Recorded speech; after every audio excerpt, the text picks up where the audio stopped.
जालना जिल्ह्यातील घनसावंगी तालुक्यातील अंतरवाली दाई येथे महाराष्ट्र राज्य ग्रामीण रोजगार हमी योजनेतील कथित अपहार व गैरव्यवहार प्रकरणी अनेक वेळा तक्रारी, निवेदने आणि शासन स्तरावरील आदेश होऊनही अद्याप कोणतीही ठोस चौकशी किंवा कारवाई झालेली नसल्याचा आरोप करत लक्ष्मण कारभारी खरात हे प्राणांतिक निरंकार आमरण उपोषणासाठी बसले आहेत।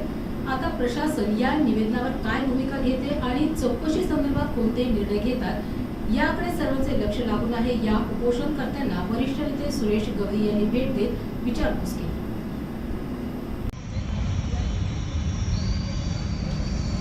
आपले मराठा बरं काय मागण्या तुमच्या? मागण्या काय नाही ना, फक्त ना तिकडे तू आज या उन्हामध्ये कडकडच्या उन्हामध्ये उपोषणासाठी बसले सोडला सोबत काय सांग? माझे नाव आराध्या लक्ष्मण खरात, राहणार अंतरवाली आहे। माझे पप्पा उपोषणाला बसलेले आहेत। 3-4 वर्ष झाले असंच फिरतात। तुम्ही माझ्या पप्पाला न्याय देणार आहे का? नाही, माझे पप्पा कंपनी जात नाही, माझी मम्मी जाते आणि मी, माझा भाऊ शिकत नाही, शिक्षण करीत नाही, आम्हाला फी भरण्याचे पैसे नाही। तुम्हाला शिक्षणासाठी तुम्हाला शाळेमध्ये जात नाही का सध्या? नाही, आम्हाला पैसेच नाही फी भरण्याला। धमकी दिलेली, माझ्या मम्मीला शिवे देते, माझ्या पप्पाला घरी मारायला आले ते लोक। कोण आहे ते लोक असे? ग्रामपंचायत वाले।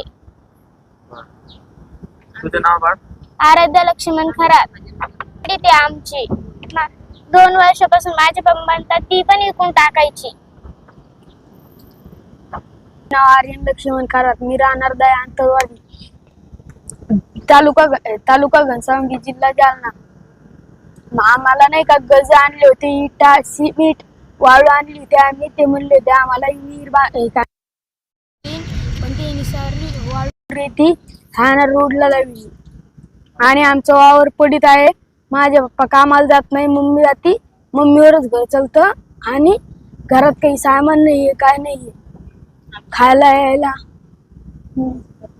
शिकत नाही। डबल आम्हाला गावातल्या शाळेतून काढून देतो। डबल फी भरायला पैसे नाहीये आणि 2-3 महिने शाळेत गेलो, बाकी नाही। आपण उपोषणासाठी बसले, तुमच्या मागण्या काय प्रमुख? तर आमच्या मागण्या काय नाही ना, आमच्या फक्त गोरगरिबाला सवलती भेटाव, काही आलेल्या लाभ द्यावा।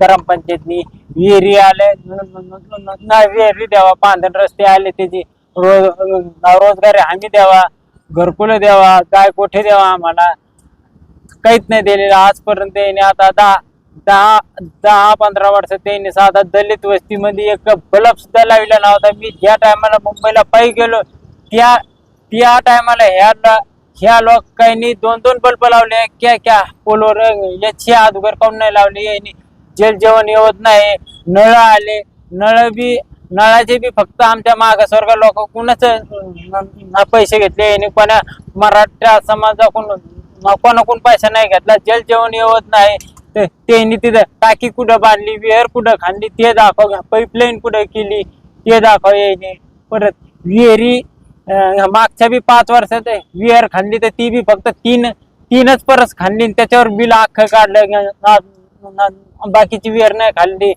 त्याच्यावर बी शासनाने आता आजपर्यंत काय केले? मी ना उपोषणला बसलो, माहिती अधिकार टाकले। यांनी फक्त गट विकास अधिकाऱ्यांनी फक्त आश्वासन द्यायला म्हणे मी तुला 5 वर्षाचं ना हे देतो म्हणे, चौकशी उपोषण माग घे। मी ना उपोषण माग घेतले, अजून चौकशी अहवाल नाही दिले। आता त्यांनी 4 वर्षाच्या नंतर पूर्ण एकदाच ते काळे कागदपत्र करून आणले, म्हणते हे आणलं चौकशी अहवाल फक्त 3 महिन्याच्या आत देण्याचा हे राहत असतो चौकशी अहवालला विहिरीचे। यामध्ये कोणी भ्रष्टाचार केला, संबंधित अधिकाऱ्याचे नाव काय, कोण आहे याच्यामध्ये? याच्यात आमच्या गावची ग्रामपंचायत, गट विकास अधिकारी ग्रामसेवक शिव मॅडम।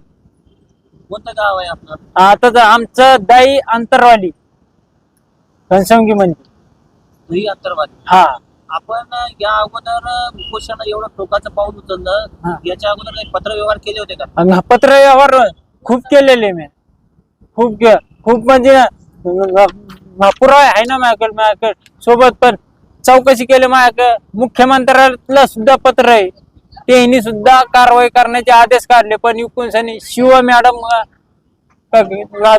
कारवाईचे आदेश काढले. मी जिल्हा कलेक्टर ऑफिस समोर एकदा डिझेल घेतलं होतं ना, आत्मदहन केलं त्यो, तरी बी त्यांच्यावर काहीच कारवाई नाही झाली. त्यांनी ना कलेक्टरनी कारवाई पत्र काढलं. शिव मॅडम म्हणी माया जर ऑफिसला जर आला डबल तर त्यावर गुन्हे दाखल करी. पुन्हा पोलीस लोक बी घनसंगीचे बी ती सुद्धा आमच्या लोकांची दखल नाही घेत. मी मुंबईला पायी गेलतो तर माझ्या मुलाला यांना ना अशा शिव्या द्यायला त्या ग्रामसेवक सरपंच त्याने आख्यानी. मग सनी हे गेले तिथं तक्रारला घेऊन तर त्या लोकांनी घेतली नाही. राठोड साहेब म्हणून सनी आहे तिथं PIC. तुम्ही जे उपोषणाचा कितवा दिवस आहे आज? तसं ना आजचा 10वा दिवस आहे. मी 1 तारखेला बसलेलो इथं उपोषणला. अजून कोणी आले नाही तुमच्याकडे? कोणी येत नाही.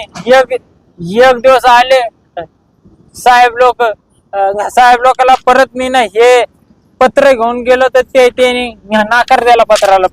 पत्र काय आणायचं नाही म्हणे आमच्या इथं. आमच्या इथं गट विकास अधिकारी ते आले तर ते इथं 3-4 तास होते त्यांच्यापाशी बसले. त्यांच्या आतमध्ये काय मीटिंग झाली ते का आता कोणाला काही सांगू शकत नाही. बरं, तुमचे पुढचे पाऊल काय असणार आहे? पुढची पाऊल जोपर्यंत न्याय नाही भेटणार तोपर्यंत इथंच राहणार आहे. काही करता काही झालं याला जिम्मेदार आमचं जिल्हा परिषद, ग्रामसेवक, गट विकास अधिकारी, पुन्हा पोलीस, घनसंगीचे आमचे सगळे जिम्मेदारी निदान आयुक्त आहे. सगळे जिम्मेदारी. आपलं नाव? हा, माझं नाव लक्ष्मण कारभारी खरात, राहणार दयानंतरवाली, तालुका घनसंगी, जिल्हा जालना.